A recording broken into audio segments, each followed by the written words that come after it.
Terminal 3 Ultimate di Bandara Soekarno-Hatta, Tangerang, Banten merupakan ikon baru pintu gerbang Indonesia. Selain kental dengan dekorasi khas budaya Indonesia, Terminal 3 juga dilengkapi teknologi canggih serta terkoneksi dengan sarana transportasi lainnya.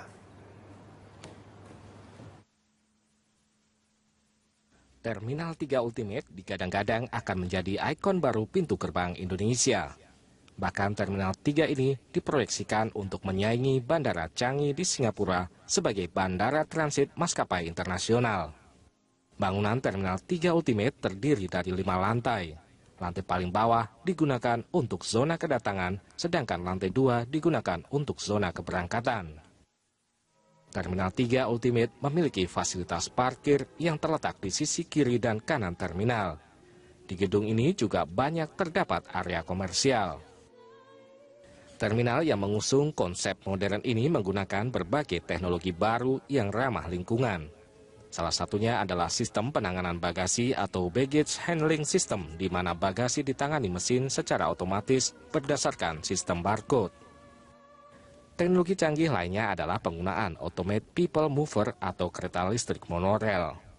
Kereta ini berfungsi untuk memindahkan atau membawa penumpang dari bagian terminal yang satu ke bagian terminal lainnya. Kereta Automatic People Mover ini rencananya akan menggantikan shuttle bus yang digunakan saat ini. Terminal 3 Ultimate juga akan terkoneksi dengan jalur kereta ke Jakarta dan beberapa pemberhentian bus. Seluruh bagian gedung Terminal 3 Ultimate menggunakan dekorasi berciri khas budaya dan seni Indonesia. Terminal 3 Ultimate nantinya akan memiliki kapasitas 25 juta penumpang per tahun.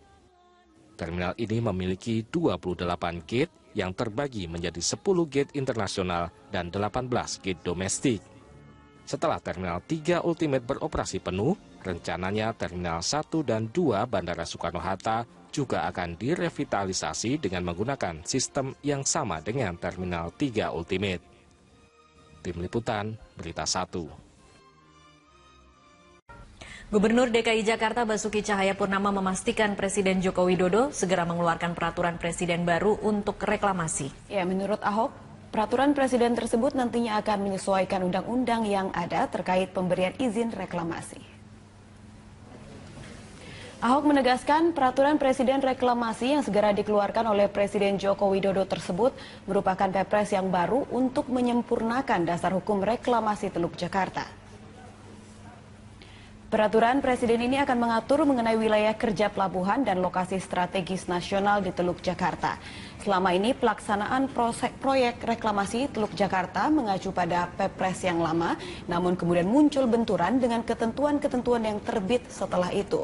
Polemik terus berkembang hingga proyek reklamasi Teluk Jakarta dihentikan sementara. Pasti keluarkan Perpres untuk menyesuaikan undang-undang yang baru keluar. Karena kan ada kelautan, ada pesisir, macam-macam kan. Jadi beliau akan keluarkan, termasuk soal wilayah kerjanya pelabuhan. Ada wilayah kerja pelabuhan, tentu harus diatur. Nah, jadi biar dengan Perpres itulah mengatur mana yang pelabuhan, mana yang lokasi strategis nasional. Sesuai pembahasan Raperda Teluk Jakarta terkuak, pembangunan reklamasi menjadi sebuah polemik yang terus diperdebatkan. Payung hukum reklamasi yang belum jelas hingga adanya sejumlah pelanggaran diduga terjadi. Kita akan segera bergabung bersama rekan kami Dade Salampesi yang akan mengelaborasi poin-poin tentang sikap pemerintah dalam rapat terbatas yang membahas reklamasi di Istana Negara hari ini. Dade, selain ketegasan pemerintah mengenai wewenang yang berada di pemerintah pusat, lalu apalagi yang disampaikan Presiden dalam rapat terbatas yang tadi? Dalam sambutan yang diungkapkan oleh Presiden Joko Widodo sebelum rapat terbatas terkait dengan reklamasi di Teluk DKI Jakarta ini, Presiden memang mengungkapkan atau menegaskan bahwa rapat terbatas yang dimulai pada pukul 1 siang tadi sama sekali tidak menyentuh aspek hukum. Walaupun dalam kenyataannya tadi memang perwakilan dari Komisi Pemberantasan Korupsi juga ikut serta karena mendapatkan undangan untuk mengikuti ratas dari Presiden.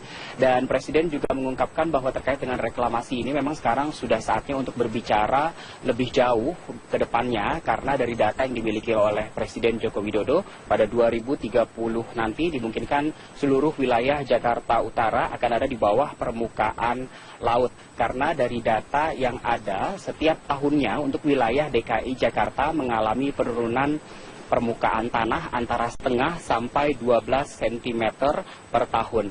Dan pada 2030 nanti jika ternyata fakta-fakta tersebut betul-betul terjadi, artinya 13 sungai yang mengaliri atau melewati wilayah DKI Jakarta dan sekitarnya tidak dapat mengalirkan air ke Teluk Jakarta. Dari ratas tadi setidaknya ada 3 poin utama yang ditegaskan oleh Presiden, yaitu bahwa master plan terkait dengan reklamasi haruslah gamblang, terutama terkait dengan masalah lingkungan.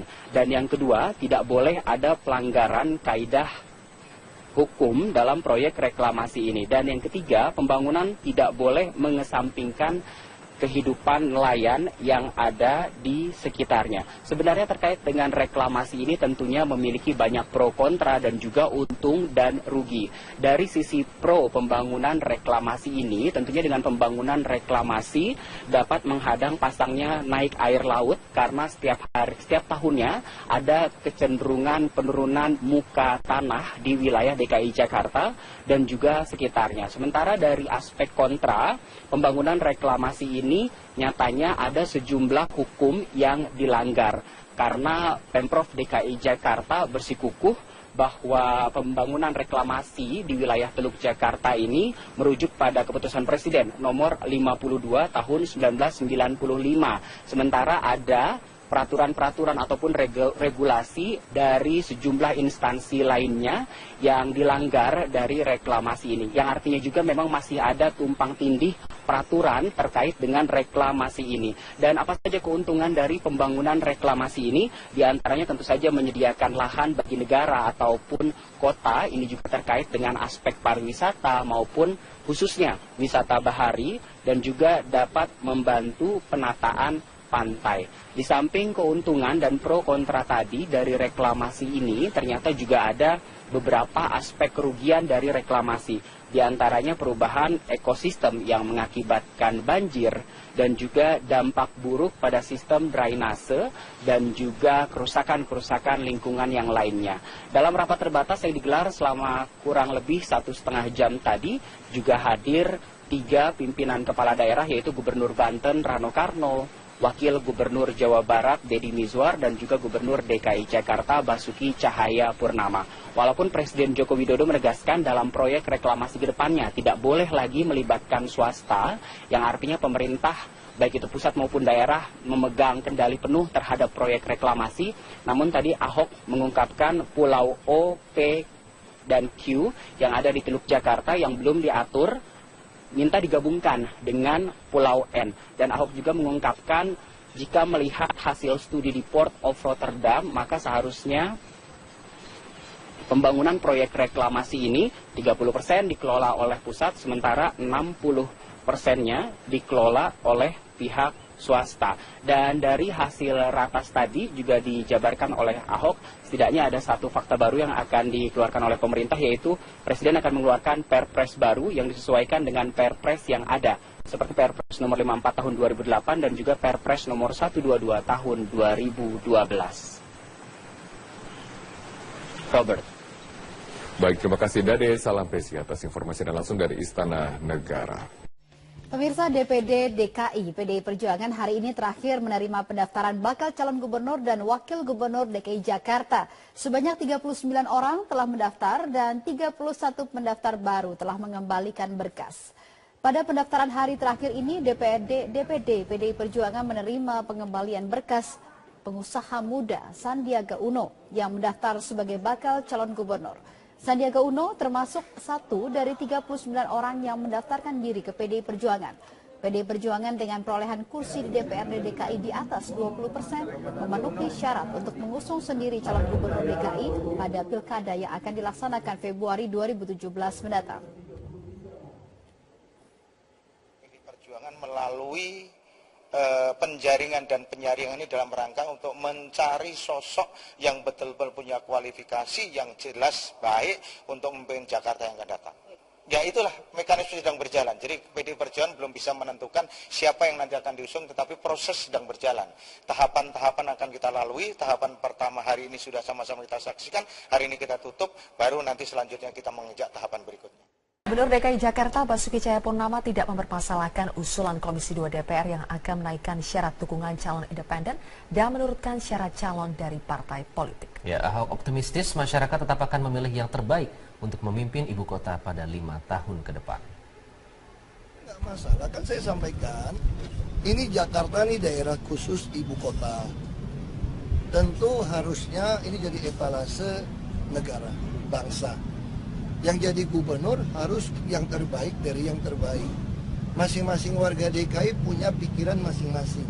Dia mau pilih yang perempuan, dia mau pilih yang lebih rohani, dia mau pilih yang santun, dia mau pilih yang lebih pintar, itu masing-masing.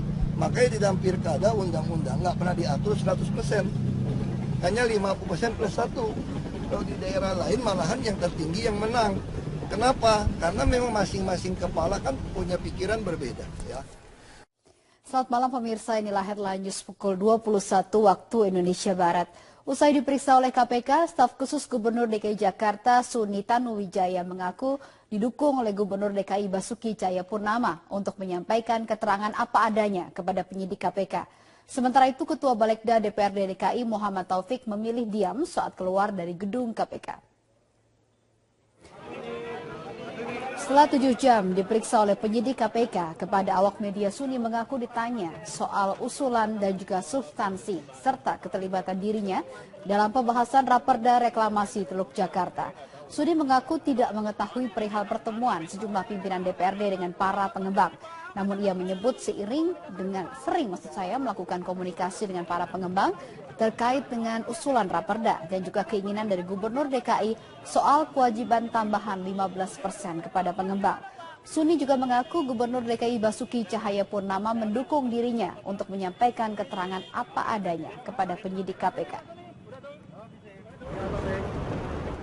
Sementara itu, Ketua Badan Legislasi Daerah Balegda DPRD DKI Jakarta M. Taufik yang juga diperiksa oleh KPK memilih bungkam saat ditanya oleh awak media. Pemeriksaan ini merupakan yang kelima kalinya bagi M. Taufik terkait dengan kasus suap Raperda Reklamasi Teluk Jakarta. Dan dalam pemeriksaan ini M. Taufik dicecar seputar keterlibatannya dalam pertemuan dengan pengembang Sugianto Kusuma Desember 2015 lalu. KPK terus mendalami dugaan adanya aliran dana dari pengembang ke sejumlah anggota DPRD DKI Jakarta. Begini, kalau dari sisi dia jelas soal 15% itu fix harus ada, terus tinggal persoalannya itu apakah di Perda atau di Perpu. Tapi kan sebenarnya karena ada ancaman dari DPRD akan deadlock, beliau sempat mengatakan ya selama yang penting 15% itu jangan dicoret. Gubernur DKI Jakarta Basuki Cahayapurnama atau Ahok membantah kabar akan memberlakukan pembatasan sepeda motor di sejumlah ruas jalan protokol Jakarta awal Mei mendatang. Ahok menduga kabar tersebut adalah bentuk provokasi jelang unjuk rasa Hari Buruh 1 Mei mendatang. Saat ditemui di lapangan Irti Monas Senin pagi, Ahok menegaskan pembatasan sepeda motor hanya akan diberlakukan bila fasilitas pendukung telah disiapkan, seperti penambahan jumlah armada bus Transjakarta serta penghapusan pembatas jalur cepat dan jalur lambat. Ahok pun menjelaskan sepeda motor tetap bisa melintas seperti biasanya hingga fasilitas pendukung tersebut telah siap.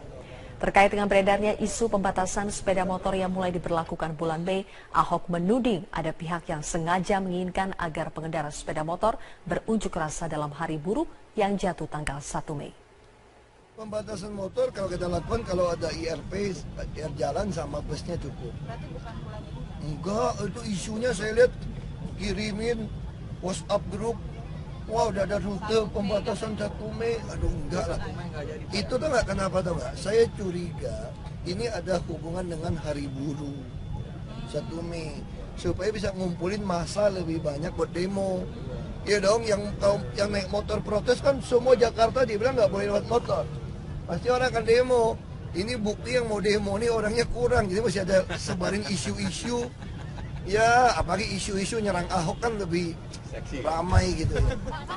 Setelah polemik panjang reklamasi Teluk Jakarta, pemerintah pusat sepakat menghentikan sementara proyek reklamasi. Selama masa moratorium, pemerintah akan merumuskan aturan, perizinan dan analisis dampak lingkungan yang jelas. Setelah polemik panjang tentang reklamasi Teluk Jakarta, pemerintah pusat menyatakan moratorium atau penghentian sementara proyek reklamasi pulau di Teluk Jakarta sejak Jumat 22 April. Menteri Koordinator Kemaritiman Riza Ramli menyatakan, putusan moratorium sudah final tanpa tekanan dari perusahaan pengembang yang sudah berinvestasi untuk proyek reklamasi. Hari Jumat sudah ada rapat komite gabungan. Seperti diketahui ada masing-masing kementerian ada 2 dirjen, termasuk juga Deputi Gubernur DKI, Kepala Bapeda, dan mereka sekarang sedang evaluasi mana-mana kebijakan yang harus diselaraskan. Minggu depan mereka akan bertemu lagi setiap minggu. Kita akan ukur proses ini secepatnya. Kondisi tersebut juga dipertegas Gubernur DKI Jakarta Basuki Cahayapurnama. Ahok menyatakan dirinya sudah berkoordinasi dengan korporasi pelaku proyek reklamasi dan menilai pengusaha berkomitmen akan kooperatif terhadap kebijakan moratorium reklamasi ini. Saya sudah meminta, saya ada disposisi dan pengusahanya sangat kooperatif. Bahkan pengusahanya sudah kirim surat kepada kami, baru dengar berita akan moratorium, mereka sudah sepakat moratorium. Walaupun surat kami belum, dia sudah kirim. Saya baru disposisi kemarin. Bukan kemarin, semalam. Baru ingat semalam. Di sisi lain, proyek reklamasi Pulau N untuk membangun dermaga dan pelabuhan baru yang dikelola Pelindo akan tetap dilanjutkan. Pembangunan pelabuhan baru itu tergolong kepentingan nasional dan bukan komersial, sehingga kewenangan perizinan ada di tangan Kementerian Perhubungan. Tidak ada izinnya, kita kasih terus. Karena izin reklamasi, kalau di daerah lingkungan kerja pelabuhan manapun di seluruh Indonesia, itu tidak ada kewenangan yang lain, kecuali kewenangan Menteri Perhubungan. Itu nggak kena moratorium ya Pak? Misalnya. Kalau yang sudah izin dari Kementerian Perhubungan enggak. Sebelumnya Kementerian Koordinator Kemaritiman, Kementerian Lingkungan Hidup dan Kehutanan, serta Gubernur DKI Jakarta pekan lalu memutuskan untuk melakukan moratorium reklamasi Teluk Jakarta. Hal ini dilakukan karena reklamasi belum mempunyai landasan hukum yang kuat, serta masih perlu dilakukan kajian analisis dampak lingkungan lebih lanjut. Tim Liputan Metro TV. Pemirsa, politikus PKS M. Idrus terus mencari dukungan dari partai lain untuk maju sebagai calon gubernur DKI Jakarta. Ya, meskipun kurang diperhitungkan PKS, M. Idrus yakin langkah politiknya akan direspon positif oleh sejumlah partai untuk berkoalisi, khususnya dengan Partai Keadilan Sejahtera. Partai Keadilan Sejahtera belum memiliki calon kuat untuk diusung sebagai calon gubernur DKI Jakarta pada Pilkada 2017 mendatang. Hingga kini PKS masih melakukan penjaringan terhadap sejumlah kandidat baik internal maupun eksternal partai. Padahal saat ini salah satu kader PKS, Muhammad Idrus, telah mendeklarasikan diri sebagai bakal calon gubernur DKI Jakarta.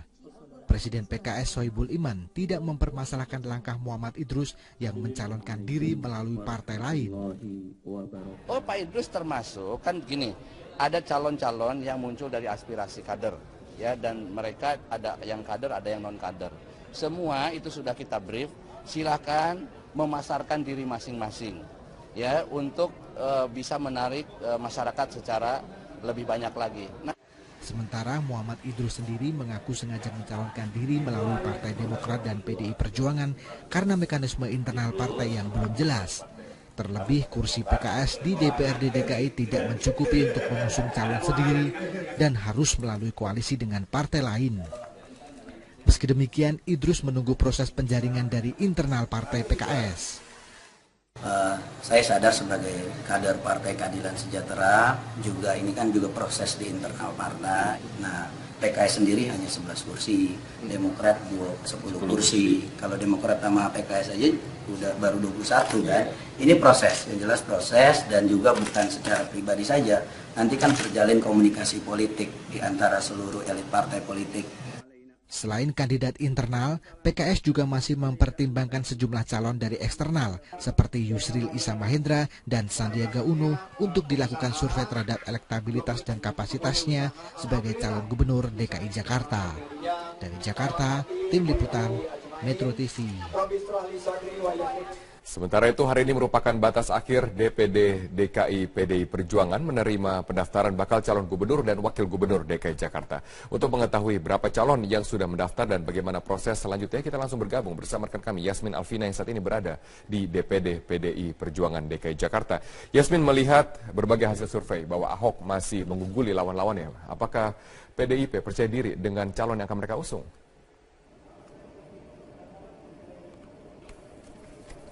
Ya Robert, nanti pertanyaan Anda akan kami jawab dengan narasumber yang sudah berada di sini, yaitu Wakil Pemenangan Badan Pemenangan Pemilu dari DPD DKI Jakarta. Namun sebelumnya saya akan menjelaskan dulu bahwa sudah ada 40 nama yang mendaftar sebagai calon Gubernur DKI Jakarta melalui Partai PDI Perjuangan, dan hingga sore tadi sudah ditutup pukul 16 waktu Indonesia Barat, sudah ada 32 nama yang mengembalikan berkas, dan di antara 32 nama tersebut sudah ada nama-nama yang cukup populer untuk dibicarakan sebagai calon Gubernur DKI Jakarta, yaitu adalah Yusril Iza Mahendra dan juga Hasnaini Muin yang dapat dikatakan juga sebagai wanita emas. Dan tadi pada pukul 15 waktu Indonesia Barat, Sandiaga Uno juga sudah mengembalikan berkas untuk pencalonannya melalui Partai PDI Perjuangan ini. Dan untuk mengetahui bagaimana strategi PDI Perjuangan untuk bertarung ataupun bersaing dengan Gubernur Petahana Basuki Cahayapurnama, saat ini saya sudah bersama dengan Wakil Ketua Badan Pemenangan Pemilu DPD DKI Jakarta PDI Perjuangan, Bapak Gembong. Selamat sore, Pak. Selamat sore. Bapak, seperti kita sudah ketahui bahwa menurut hasil survei, elektabilitas dari Gubernur DKI Jakarta, calon petahana ini masih sangat tinggi dan sulit untuk dikalahkan. Bagaimana strategi dari PDIP sendiri untuk nantinya bersaing dengan Gubernur petahana? Terima kasih. Bagi PDI Perjuangan, kalau hari-hari ini masyarakat disajikan dengan elektabilitas calon Gubernur DKI Jakarta yang akan bertarung di tahun 2017 yang akan datang, yaitu incumbent cukup tinggi, bagi PDI Perjuangan bukan hal yang luar biasa. Karena tentunya sebagai incumbent memiliki elektabilitas seperti hal yang wajar. Justru kalau sebaliknya bagi saya yang luar biasa. Jadi bagaimana untuk PDI Perjuangan menyiapkan strategi untuk bisa menghadapi siapa yang nanti akan bertarung bersama dalam pemilu kada 2017 yang akan datang.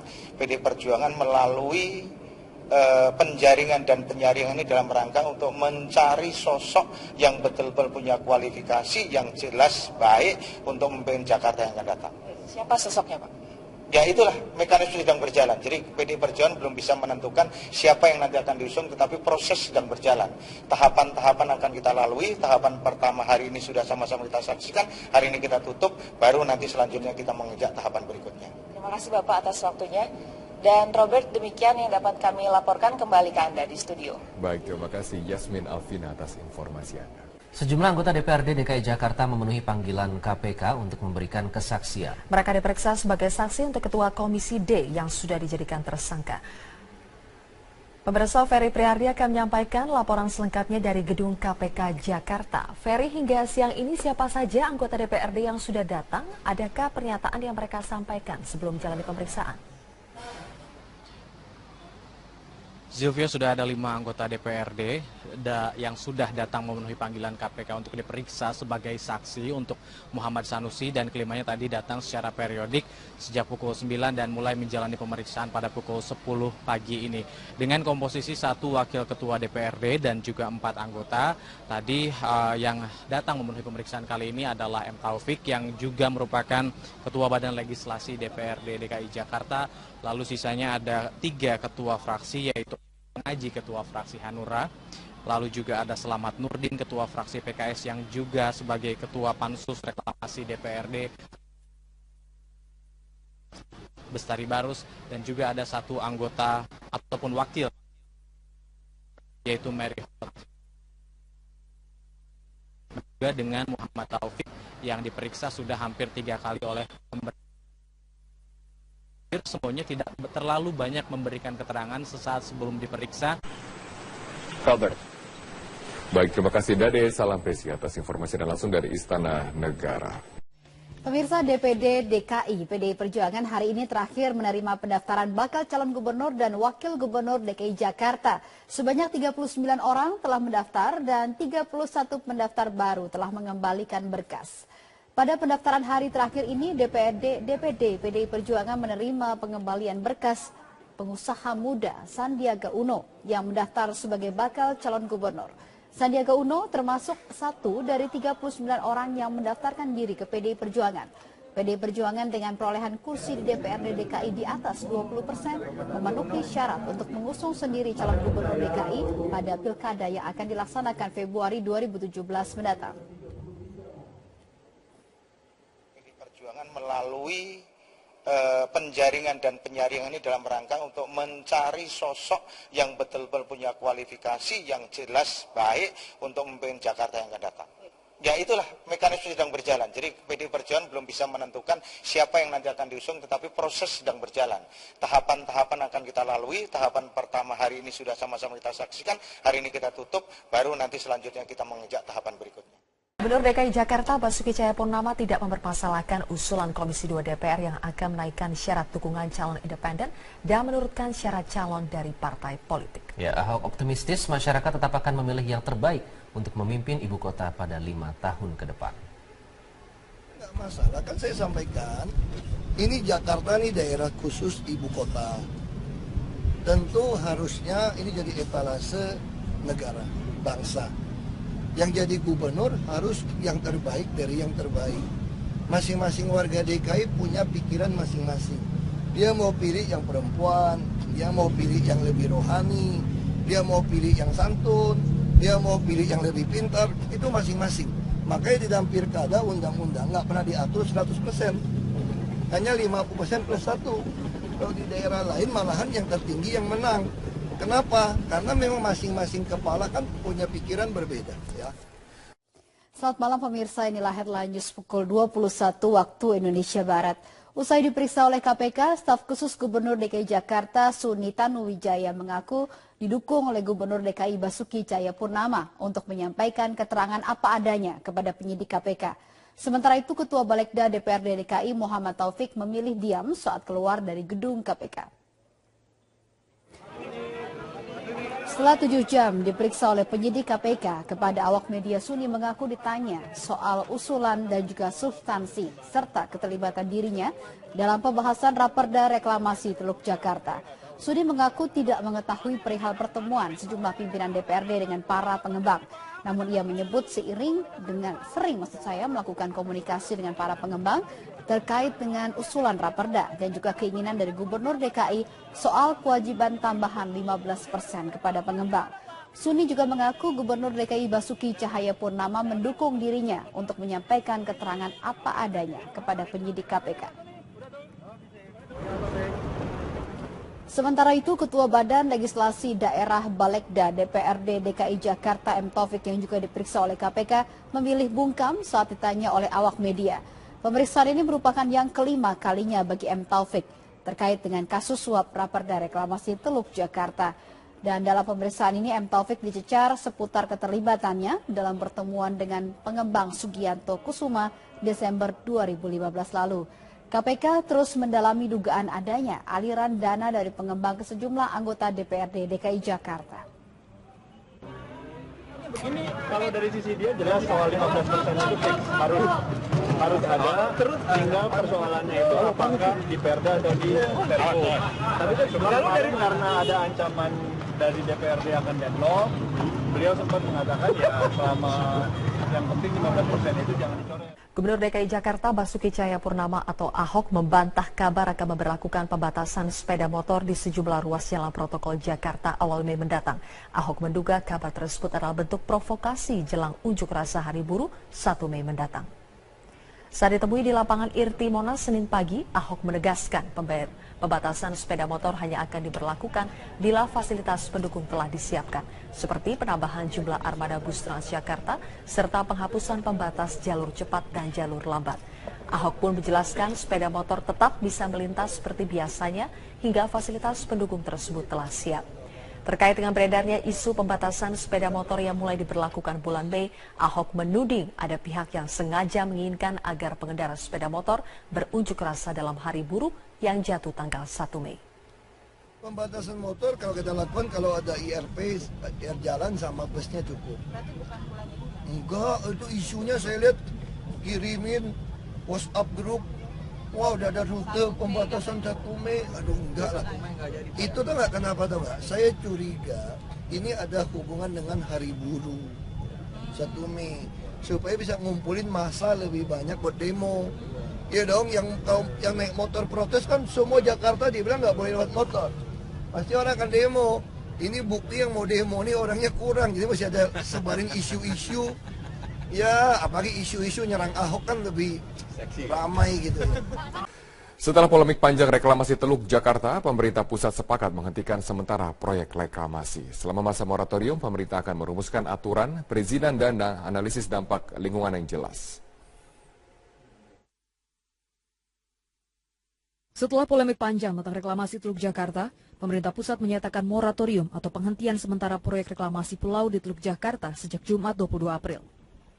Menteri Koordinator Kemaritiman Riza Ramli menyatakan, putusan moratorium sudah final tanpa tekanan dari perusahaan pengembang yang sudah berinvestasi untuk proyek reklamasi. Hari Jumat sudah ada rapat komite gabungan. Seperti diketahui ada masing-masing kementerian ada 2 dirjen, termasuk juga Deputi Gubernur DKI, Kepala Bapeda. Dan mereka sekarang sedang evaluasi mana-mana kebijakan yang harus diselaraskan. Minggu depan mereka akan bertemu lagi setiap minggu. Kita akan ukur proses ini secepatnya.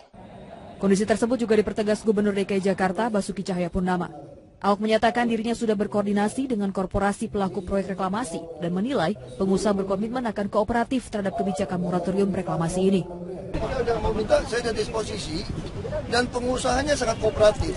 Bahkan pengusahanya sudah kirim surat kepada kami, baru dengar berita akan moratorium, mereka sudah sepakat moratorium. Walaupun surat kami belum, dia sudah kirim. Saya baru disposisi kemarin. Bukan kemarin, semalam. Baru ingat semalam. Di sisi lain, proyek reklamasi Pulau N untuk membangun dermaga dan pelabuhan baru yang dikelola Pelindo akan tetap dilanjutkan. Pembangunan pelabuhan baru itu tergolong kepentingan nasional dan bukan komersial, sehingga kewenangan perizinan ada di tangan Kementerian Perhubungan. Tidak ada izinnya, kita kasih terus. Karena izin reklamasi, kalau di daerah lingkungan kerja pelabuhan manapun di seluruh Indonesia, itu tidak ada kewenangan yang lain, kecuali kewenangan Menteri Perhubungan. Itu nggak kena moratorium ya Pak? Misalnya. Kalau yang sudah izin dari Kementerian Perhubungan enggak. Sebelumnya Kementerian Koordinator Kemaritiman, Kementerian Lingkungan Hidup dan Kehutanan, serta Gubernur DKI Jakarta, pekan lalu memutuskan untuk melakukan moratorium reklamasi Teluk Jakarta. Hal ini dilakukan karena reklamasi belum mempunyai landasan hukum yang kuat, serta masih perlu dilakukan kajian analisis dampak lingkungan lebih lanjut. Tim Liputan Metro TV. Terminal 3 Ultimate di Bandara Soekarno-Hatta, Tangerang, Banten merupakan ikon baru pintu gerbang Indonesia. Selain kental dengan dekorasi khas budaya Indonesia, Terminal 3 juga dilengkapi teknologi canggih serta terkoneksi dengan sarana transportasi lainnya. Terminal 3 Ultimate digadang-gadang akan menjadi ikon baru pintu gerbang Indonesia. Bahkan Terminal 3 ini diproyeksikan untuk menyaingi Bandara Changi di Singapura sebagai bandara transit maskapai internasional. Bangunan Terminal 3 Ultimate terdiri dari 5 lantai. Lantai paling bawah digunakan untuk zona kedatangan, sedangkan lantai 2 digunakan untuk zona keberangkatan. Terminal 3 Ultimate memiliki fasilitas parkir yang terletak di sisi kiri dan kanan terminal. Di gedung ini juga banyak terdapat area komersial. Terminal yang mengusung konsep modern ini menggunakan berbagai teknologi baru yang ramah lingkungan. Salah satunya adalah sistem penanganan bagasi atau baggage handling system, di mana bagasi ditangani mesin secara otomatis berdasarkan sistem barcode. Teknologi canggih lainnya adalah penggunaan Automated People Mover atau kereta listrik monorel. Kereta ini berfungsi untuk memindahkan atau membawa penumpang dari bagian terminal yang satu ke bagian terminal lainnya. Kereta Automatic People Mover ini rencananya akan menggantikan shuttle bus yang digunakan saat ini. Terminal 3 Ultimate juga akan terkoneksi dengan jalur kereta ke Jakarta dan beberapa pemberhentian bus. Seluruh bagian gedung Terminal 3 Ultimate menggunakan dekorasi berciri khas budaya dan seni Indonesia. Terminal 3 Ultimate nantinya akan memiliki kapasitas 25 juta penumpang per tahun. Terminal ini memiliki 28 gate yang terbagi menjadi 10 gate internasional dan 18 gate domestik. Setelah Terminal 3 Ultimate beroperasi penuh, rencananya Terminal 1 dan 2 Bandara Soekarno-Hatta juga akan direvitalisasi dengan menggunakan sistem yang sama dengan Terminal 3 Ultimate. Tim Liputan, Berita 1. Gubernur DKI Jakarta Basuki Cahayapurnama memastikan Presiden Joko Widodo segera mengeluarkan peraturan presiden baru untuk reklamasi. Ya, menurut Ahok, peraturan presiden tersebut nantinya akan menyesuaikan undang-undang yang ada terkait pemberian izin reklamasi. Ahok menegaskan peraturan presiden reklamasi yang segera dikeluarkan oleh Presiden Joko Widodo tersebut merupakan Perpres yang baru untuk menyempurnakan dasar hukum reklamasi Teluk Jakarta. Peraturan presiden ini akan mengatur mengenai wilayah kerja pelabuhan dan lokasi strategis nasional di Teluk Jakarta. Selama ini pelaksanaan proyek reklamasi Teluk Jakarta mengacu pada Perpres yang lama, namun kemudian muncul benturan dengan ketentuan-ketentuan yang terbit setelah itu. Polemik terus berkembang hingga proyek reklamasi Teluk Jakarta dihentikan sementara. Pasti keluarkan Perpres untuk menyesuaikan undang-undang yang baru keluar. Karena kan ada kelautan, ada pesisir, macam-macam kan. Jadi beliau akan keluarkan, termasuk soal wilayah kerjanya pelabuhan. Ada wilayah kerja pelabuhan, tentu harus diatur. Nah, jadi biar dengan Perpres itulah mengatur mana yang pelabuhan, mana yang lokasi strategis nasional. Sesuai pembahasan Raperda Teluk Jakarta terkuak, pembangunan reklamasi menjadi sebuah polemik yang terus diperdebatkan. Payung hukum reklamasi yang belum jelas hingga adanya sejumlah pelanggaran diduga terjadi. Kita akan segera bergabung bersama rekan kami Dade Salampesi yang akan mengelaborasi poin-poin tentang sikap pemerintah dalam rapat terbatas yang membahas reklamasi di Istana Negara hari ini. Dade, selain ketegasan pemerintah mengenai wewenang yang berada di pemerintah pusat, lalu apalagi yang disampaikan Presiden dalam rapat terbatas yang tadi? Dalam sambutan yang diungkapkan oleh Presiden Joko Widodo sebelum rapat terbatas terkait dengan reklamasi. Politikus PKS M. Idrus terus mencari dukungan dari partai lain untuk maju sebagai calon gubernur DKI Jakarta. Ya, meskipun kurang diperhitungkan PKS, M. Idrus yakin langkah politiknya akan direspon positif oleh sejumlah partai untuk berkoalisi, khususnya dengan Partai Keadilan Sejahtera. Partai Keadilan Sejahtera belum memiliki calon kuat untuk diusung sebagai calon gubernur DKI Jakarta pada Pilkada 2017 mendatang. Hingga kini PKS masih melakukan penjaringan terhadap sejumlah kandidat baik internal maupun eksternal partai. Padahal saat ini salah satu kader PKS, Muhammad Idrus, telah mendeklarasikan diri sebagai bakal calon gubernur DKI Jakarta. Presiden PKS Sohibul Iman tidak mempermasalahkan langkah Muhammad Idrus yang mencalonkan diri melalui partai lain. Oh, Pak Idrus termasuk, kan gini, ada calon-calon yang muncul dari aspirasi kader, ya, dan mereka ada yang kader, ada yang non kader. Semua itu sudah kita brief. Silakan memasarkan diri masing-masing, ya, untuk bisa menarik masyarakat secara lebih banyak lagi. Sementara Muhammad Idrus sendiri mengaku sengaja mencalonkan diri melalui Partai Demokrat dan PDI Perjuangan karena mekanisme internal partai yang belum jelas. Terlebih kursi PKS di DPRD DKI tidak mencukupi untuk mengusung calon sendiri dan harus melalui koalisi dengan partai lain. Meski demikian, Idrus menunggu proses penjaringan dari internal partai PKS. Saya sadar sebagai kader Partai Keadilan Sejahtera, juga ini kan juga proses di internal partai. Nah, PKS sendiri hanya 11 kursi, Demokrat 10 kursi. Kalau Demokrat sama PKS aja udah baru 21 kan. Ini proses, yang jelas proses, dan juga bukan secara pribadi saja. Nanti kan terjalin komunikasi politik di antara seluruh elit partai politik. Selain kandidat internal, PKS juga masih mempertimbangkan sejumlah calon dari eksternal seperti Yusril Issa Mahendra dan Sandiaga Uno untuk dilakukan survei terhadap elektabilitas dan kapasitasnya sebagai calon gubernur DKI Jakarta. Dari Jakarta, Tim Liputan Metro TV.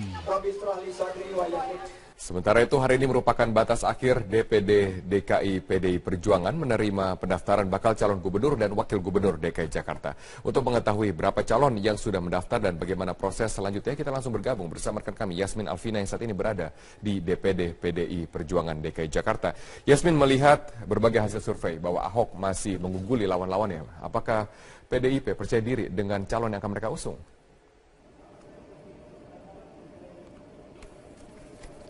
Ya Robert, nanti pertanyaan Anda akan kami jawab dengan narasumber yang sudah berada di sini, yaitu Wakil Badan Pemenangan Pemilu dari DPD DKI Jakarta. Namun sebelumnya saya akan menjelaskan dulu bahwa sudah ada 40 nama yang mendaftar sebagai calon Gubernur DKI Jakarta melalui Partai PDI Perjuangan, dan hingga sore tadi sudah ditutup pukul 16 waktu Indonesia Barat, sudah ada 32 nama yang mengembalikan berkas, dan di antara 32 nama tersebut sudah ada nama-nama yang cukup populer untuk dibicarakan sebagai calon Gubernur DKI Jakarta, yaitu adalah Yusril Iza Mahendra dan juga Hasnaini Muin yang dapat dikatakan juga sebagai wanita emas. Dan tadi pada pukul 15 waktu Indonesia Barat, Sandiaga Uno juga sudah mengembalikan berkas untuk pencalonannya melalui Partai PDI Perjuangan ini. Dan untuk mengetahui bagaimana strategi PDI Perjuangan untuk bertarung ataupun bersaing dengan Gubernur Petahana Basuki Cahayapurnama, saat ini saya sudah bersama dengan Wakil Ketua Badan Pemenangan Pemilu DPD DKI Jakarta PDI Perjuangan, Bapak Gembong. Selamat sore, Pak. Selamat sore. Bapak, seperti kita sudah ketahui bahwa menurut hasil survei, elektabilitas dari Gubernur DKI Jakarta, calon petahana ini masih sangat tinggi dan sulit untuk dikalahkan. Bagaimana strategi dari PDIP sendiri untuk nantinya bersaing dengan Gubernur? Di Teluk DKI Jakarta ini, Presiden memang mengungkapkan atau menegaskan bahwa rapat terbatas yang dimulai pada pukul 1 siang tadi sama sekali tidak menyentuh aspek hukum. Walaupun dalam kenyataannya tadi memang perwakilan dari Komisi Pemberantasan Korupsi juga ikut serta karena mendapatkan undangan untuk mengikuti ratas dari Presiden. Dan Presiden juga mengungkapkan bahwa terkait dengan reklamasi ini memang sekarang sudah saatnya untuk berbicara lebih jauh ke depannya, karena dari data yang dimiliki oleh Presiden Joko Widodo pada 2030 nanti dimungkinkan seluruh wilayah Jakarta Utara akan ada di bawah permukaan laut. Karena dari data yang ada, setiap tahunnya untuk wilayah DKI Jakarta mengalami penurunan permukaan tanah antara setengah sampai 12 cm per tahun. Dan pada 2030 nanti, jika ternyata fakta-fakta tersebut betul-betul terjadi, artinya 13 sungai yang mengaliri atau melewati wilayah DKI Jakarta dan sekitarnya tidak dapat mengalirkan air ke Teluk Jakarta. Dari ratas tadi setidaknya ada 3 poin utama yang ditegaskan oleh Presiden, yaitu bahwa master plan terkait dengan reklamasi haruslah gamblang, terutama terkait dengan masalah lingkungan. Dan yang kedua, tidak boleh ada pelanggaran kaidah hukum dalam proyek reklamasi ini. Dan yang ketiga, pembangunan tidak boleh mengesampingkan kehidupan nelayan yang ada di sekitarnya. Sebenarnya terkait dengan reklamasi ini tentunya memiliki banyak pro kontra dan juga untung dan rugi. Dari sisi pro pembangunan reklamasi ini, tentunya dengan pembangunan reklamasi dapat menghadang pasangnya naik air laut, karena setiap tahunnya ada kecenderungan penurunan muka tanah di wilayah DKI Jakarta dan juga sekitarnya. Sementara dari aspek kontra, pembangunan reklamasi ini nyatanya ada sejumlah hukum yang dilanggar, karena Pemprov DKI Jakarta bersikukuh bahwa pembangunan reklamasi di wilayah Teluk Jakarta ini merujuk pada keputusan Presiden nomor 52 tahun 1995. Sementara ada peraturan-peraturan ataupun regulasi dari sejumlah instansi lainnya yang dilanggar dari reklamasi ini. Yang artinya juga memang masih ada tumpang tindih peraturan terkait dengan reklamasi ini. Dan apa saja keuntungan dari pembangunan reklamasi ini? Di antaranya tentu saja menyediakan lahan bagi negara ataupun kota. Ini juga terkait dengan aspek pariwisata maupun khususnya wisata bahari, dan juga dapat membantu penataan pantai. Di samping keuntungan dan pro kontra tadi dari reklamasi ini, ternyata juga ada beberapa aspek kerugian dari reklamasi. Di antaranya perubahan ekosistem yang mengakibatkan banjir, dan juga dampak buruk pada sistem drainase, dan juga kerusakan-kerusakan lingkungan yang lainnya. Dalam rapat terbatas yang digelar selama kurang lebih 1,5 jam tadi, juga hadir 3 pimpinan kepala daerah, yaitu Gubernur Banten Rano Karno, Wakil Gubernur Jawa Barat Deddy Mizwar, dan juga Gubernur DKI Jakarta Basuki Cahayapurnama. Walaupun Presiden Joko Widodo menegaskan dalam proyek reklamasi ke depannya tidak boleh lagi melibatkan swasta, yang artinya pemerintah baik itu pusat maupun daerah memegang kendali penuh terhadap proyek reklamasi. Namun tadi Ahok mengungkapkan Pulau O, P, dan Q yang ada di Teluk Jakarta yang belum diatur minta digabungkan dengan Pulau N. Dan Ahok juga mengungkapkan jika melihat hasil studi di Port of Rotterdam, maka seharusnya pembangunan proyek reklamasi ini 30% dikelola oleh pusat, sementara 60%-nya dikelola oleh pihak swasta. Dan dari hasil ratas tadi juga dijabarkan oleh Ahok, setidaknya ada satu fakta baru yang akan dikeluarkan oleh pemerintah, yaitu Presiden akan mengeluarkan Perpres baru yang disesuaikan dengan Perpres yang ada, seperti Perpres nomor 54 tahun 2008 dan juga Perpres nomor 122 tahun 2012.